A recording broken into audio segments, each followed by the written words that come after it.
Hi everyone. In this video, we want to tie together our two previous videos in this same series, which is reviewing Watch Dogs, both games, and also a bit of an overview on the Assassin's Creed series.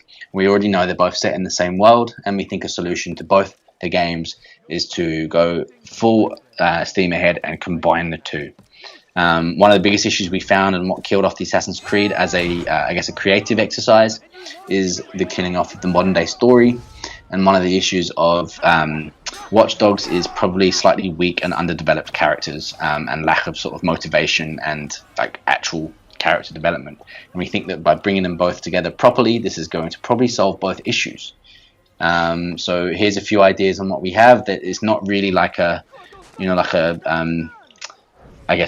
if we could write game, it's more just some ideas that we think would work. Let us know what you think down below, obviously, and hear us out. Yep, so with this one, I guess we'll sort of talk about why, I guess we'll go straight into why we think the universes are combined, because I guess not everybody will know, but it's already confirmed, like without a doubt, that the Watchdog universes and the Assassin's Creed universe is one and the same. And this is because in Watch Dogs 1, Aiden Pierce kills a dude who actually works for Abstergo, and it turns out this guy's name lines up, and the times that he was in Chicago also lines up with the character of the same name from Assassin's Creed 4, who left like sort of the office that you're in the modern day, which you're barely in anyways, because they sort of neglect the modern day now. He left the office during that time to visit Chicago, and never came back. So it's the same character confirmed, and that instantly ties together the universes in a nice little way. But we think they should go all the way and just go guns blazing on both universes combined, for a lot of reasons. So I'll let you go into immediately why we think this. Yeah, well, I mean, one of the big things is the killing off of the modern day story in the last, since probably Assassin's Creed 3, in terms of Desmond and Lucy being killed off, and they obviously haven't really worked on, new characters for the modern day to go back to or anything like that. So it works from that sense that you can now have your modern day story, which is a Watchdog story with, your hacking and CTOS and Bloom and all that kind of stuff. But you also have something which solves an issue on the Watch Dogs side, which I think I've said before, which is that they have kind of underdeveloped characters in both games so far. Characters that don't have great story arcs, and their motivation is not always very strong, or their charisma is not always very there. And I think you can really add to that by having them turn out to be modern day assassins, within the Brotherhood. Abstergo is, this company, this kind of cyberpunk style corporation that is really run by Templars trying to, gain the pieces of Eden and whatever. And you also have CTOS and Bloom that can argue that they're trying. They're also a pre-cyberpunk style corporation that is spying on people and basically using surveillance and everything to supposedly keep crime rates down. So you already have two kind of companies and corporations that are doing nefarious things, but in this idea of having like this peaceful goal. So there's no reason why you wouldn't then potentially be able to link them together. Say that Abstergo and Bloom and CTOS are ultimately linked by the same kind of powers, if you like, behind them, which are Templars. So you already have that, and then. What you can do is you can have the modern day assassins doing assassins things / Watchdogs characters, hacker things, whilst then also having moments with Anonymous where you can go back to historical locations, and it will, I think, be able to make sense. And we're not here to tell you what exactly the story has to be, but I think it's something to me that makes sense. I mean, do you have anything you want to add to that? Yeah, so I think that, again, the problem that I sort of brought up with Watch Dogs 2 is that the protagonist, the main character Marcus, and then all of his sort of friends in DedSec, the big issue for me is that they're a part of DedSec, this sort of, I guess it was supposed to be a sort of secretive organization that's separate to everything else, that fight for their own beliefs. like Anonymous, as we said in the previous video. And I just feel like, why did it have to be DedSec? They could have easily been part of the Assassins, for example, and just been like, rather than in the Assassins, because they're descendants of prior Assassins, they could have literally just been fresh recruits to the Assassins that they're using to do things like disrupt Abstergo's operations with, you know, like the petty hacks and whatnot. And there's just no reason why they couldn't cooperate that and have, you know, this set of frontline troops like the characters from Watch Dogs 2 who aren't descendants, but they are in the Assassins as just these people who are helping out. And then that gives them their motivation. It gives them, you know, ties to other characters. It gives you a lot of things that Watch Dogs just didn't have, and Assassin's Creed doesn't have in its current modern day sort of like parts. Yeah, so it's slightly, you know, the modern day parts of Assassin's Creed I always thought were like slight near future, you know, type things, that kind of Animus technology and a little bit of cyberpunk city kind of looking like out of the windows, particularly from the first one as well. And I kind of really get that kind of cyberpunky feeling from a lot of the Watch Dogs games, and especially what we've heard of the next Watch Dogs game coming out, which is going to be set in, I think, a Brexit era London. As far as I'm aware, but it's really kind of got that strong cyberpunk elements, and the modern day of Assassin's Creed already has that too. And so it makes sense, like you said, DedSec can be a faction from within the Assassins, you know, the Order or Brotherhood or whatever, and that gives them more of a motivation as well than just wanting to disrupt. Almost, it's disruptive of a purpose, which is to stop the Templars and to, you know, prevent their kind of takeover, if you like. You then, you know, you can then link back to like what Desmond did, and, you know, the fact that in the first one, particularly the second one, I think as well, you find out that Desmond was actually born and raised in like a commune of assassins, out a bit like a, you know, almost like an Amish kind of style, and he kind of rejected that when he got older, and came back to try and live in the real world almost. And so you can almost allude to that as well. The possibilities are pretty endless. You can still have a franchise if they want to have a franchise where it's, you know, semi-regular releases, but you can also still pick and choose what like areas to go back in. So imagine Marcus from Watch Dogs 2, you know, imagine in that little bunker that they have underneath the sort of Games Workshop style shop, has a little Animus in the corner, and Marcus gets in and he goes back to an ancestor of his that goes back to, like, you know, wherever, like, you know, colonial era Africa, for example, you know, and he's, you know, you can have that in place if you want, or you can have, you know, a Sitara sort of going back in, and I don't know what her background is supposed to be, but, you know, it could be a Persian or something like that, or an Indian, and you go back to sort of, you can still have those, like, where you tick off sort of historical eras, but it can actually make sense within a storyline. And also, for me, where the modern day story of Assassin's Creed I thought was always leading to was this sort of battle in the modern day between them, but in a modern / near future city, or something like that, you know, that kind of an environment. And it was like a battle to finally end the, you know, battle between the two sides. And I always thought it was going to be Desmond that was end up going to lead them into it, but you can still have that. You can bring back Aiden Pierce, and you can give him a bit more where maybe he always knew he kind of was an assassin as well, and that's why, you know, he kind of did what he did as a vigilante, because otherwise why was he ever doing that, you know? So it's always like, it's something that can really add extra levels to it, and I think is already kind of there, and it won't destroy or change any of their already established sort of storylines or character elements or anything like that. It will, you know, it already fits in with what's already there, but I think it will improve it. And I'm saying this, I think, as a person that you know, I thought to myself, what do I want out of both of these franchises? And I think that's what I would most want, you know, something like that.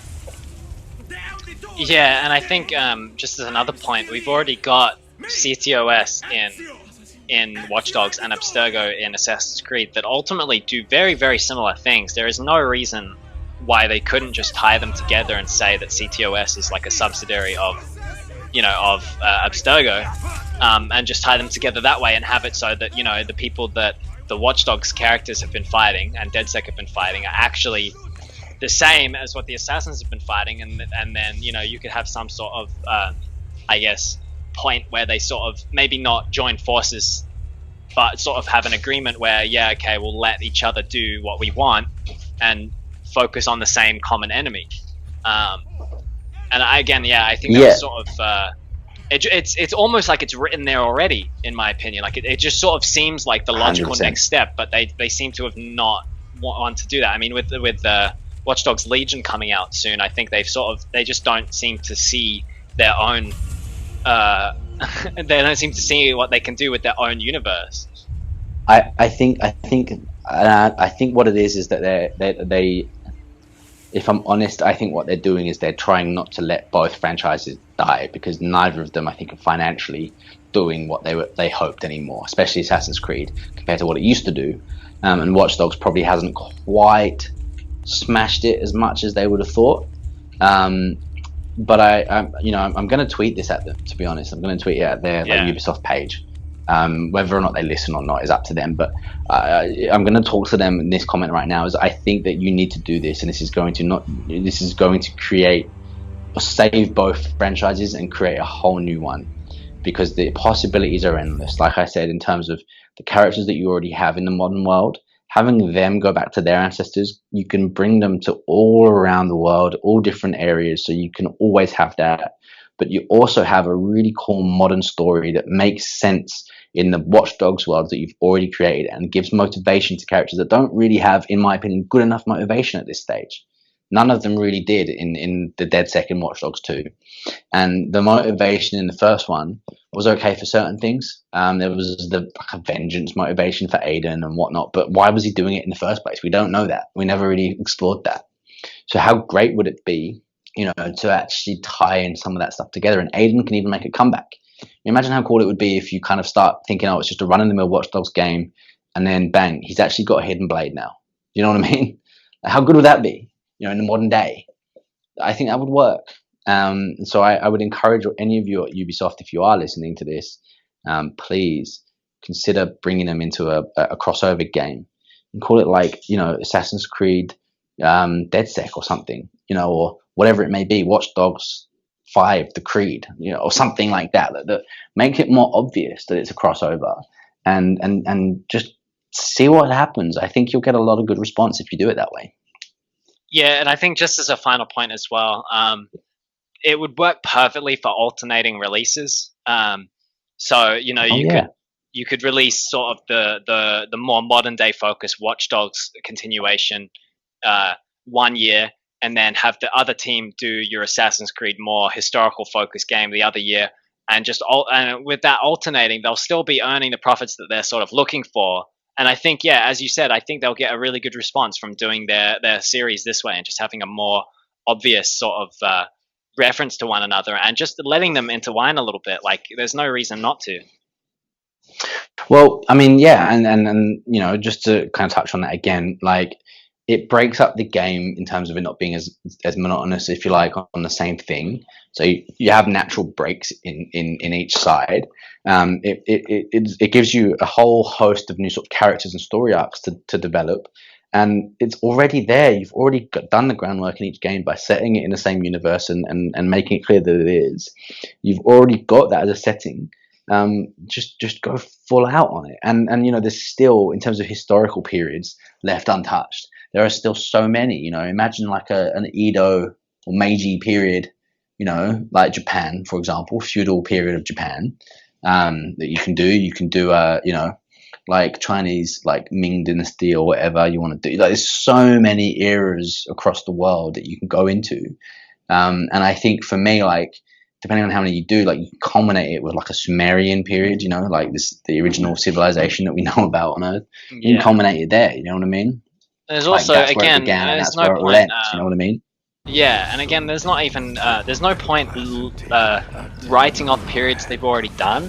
There's not, it doesn't matter too much Correct. if they go back to like the like the Crusades, because there was a lot of stuff going on during that time. There was no reason they couldn't go back to it. Like, there's just so much untapped potential in both possible franchises that I really think they should capitalize on it, and I really hope they do in future. Well, imagine if you find out that, like, Aiden Pierce, I know it's a different name, but was the cousin or something of Desmond. And so his ancestors are actually, they can draw them back to some of the same, for example, some of them. And so you can actually revisit some of those characters like Ezio if you really wanted to. It doesn't have to be a big part of the game, but you can. Or another character that may have known those old characters, nothing wrong with that as well. Like, you can go back to Masyaf and have the ancestor of one of the new characters be like Malik or Abbas. You know what I mean? Imagine that. Yeah, exactly. And again, it's a lot of characters that could be, they're side characters in the games they were shown in previously, but it doesn't mean they can't become the protagonist of a new one as the ancestor of a new character. And I think, that's definitely it's definitely a path that I think Ubisoft should try to take, because again, like, I don't think they're doing as well as they would have hoped with their more recent releases. So I hope they sort of look inwards and decide to make some changes, like what we're suggesting here.